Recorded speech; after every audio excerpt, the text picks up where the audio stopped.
North Korea की entry से बदल गई रूस यूक्रेन युद्ध की तस्वीर। रूस के लिए लड़ रहे 10,000 उत्तर कोरिया सैनिक। तेजी से यूक्रेन इलाकों पर हो रहा कब्जा।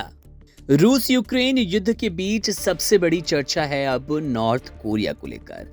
यूक्रेन के खिलाफ जंग में रूस का दोस्त उत्तर कोरिया मैदान में उतर गया। रूस में उत्तर कोरिया अपने 10,000 सैनिक भेज रहा है जो कि यूक्रेन के खिलाफ मॉस्को का साथ देंगे।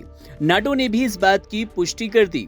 उत्तर अटलांटिक संधि संगठन यानी कि नाटो का कहना है कि उत्तर कोरिया के कुछ सैनिक पहले ही रशिया पहुंच चुके हैं।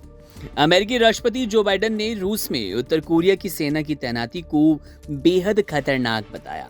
बाइडेन ने कहा कि उत्तर कोरिया ने रूस में 10,000 सैनिक भेजे हैं और वे कह रहा है कि उसने ट्रेनिंग के लिए सैनिकों को मॉस्को भेजा है।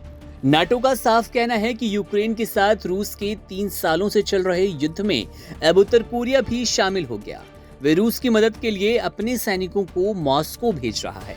इनमें से कुछ पहले ही रशिया की कुर्स्क सीमा में तैनात हो चुके हैं। नाटो महासचिव मार्क रूट ने कहा कि मैं पुष्टि करता हूं कि उत्तर कोरिया के सैनिकों को रशिया भेजा गया और उत्तर कोरिया की सैन्य इकाइयों को कुर्स्क क्षेत्र में तैनात किया गया। यह कदम रूस यूक्रेन युद्ध में उत्तर कोरिया के शामिल होने की पुष्टि करता है। इसके साथ ही रूस के युद्ध के विस्तार को जाहिर कर रहा है। इस पूरे घटनाक्रम पर तमाम दावे किए जा रहे हैं, मीडिया में खबरें चल रही हैं।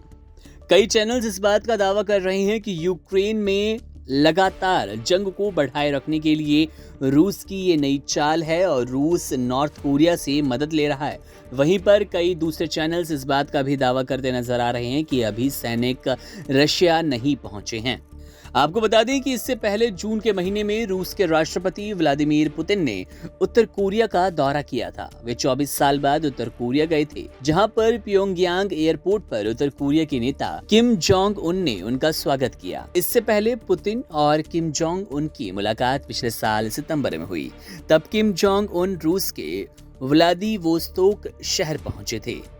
अब जब सीधे तौर पर नॉर्थ कोरिया के सैनिकों को लेकर खबर आ रही है कि नॉर्थ कोरिया के सैनिक रूस में अब पहुंच चुके हैं और यूक्रेन के खिलाफ जंग लड़ने वाले हैं, तो ऐसे में अब पूरे विश्व के लिए अपने आप में एक संकट है। नाटो की टेंशन बढ़ चुकी है। यूरोप हो या अमेरिका हो, तमाम देशों के बीच खलबली का माहौल नजर आ रहा है। यहाँ देखना दिलचस्प होगा कि जो जंग लगातार कभी बढ़ती है कभी घटती से नजर आती है, दोनों तरफ के युद्ध आक्रमणों के बाद क्या इसको नया रूप मिलेगा या फिर नॉर्थ कोरिया के इस नए हथकंडे के बाद, रशिया के इस हथकंडे के बाद इस रूस और यूक्रेन जंग के खात्मे का इंतजार और लंबा हो जाएगा।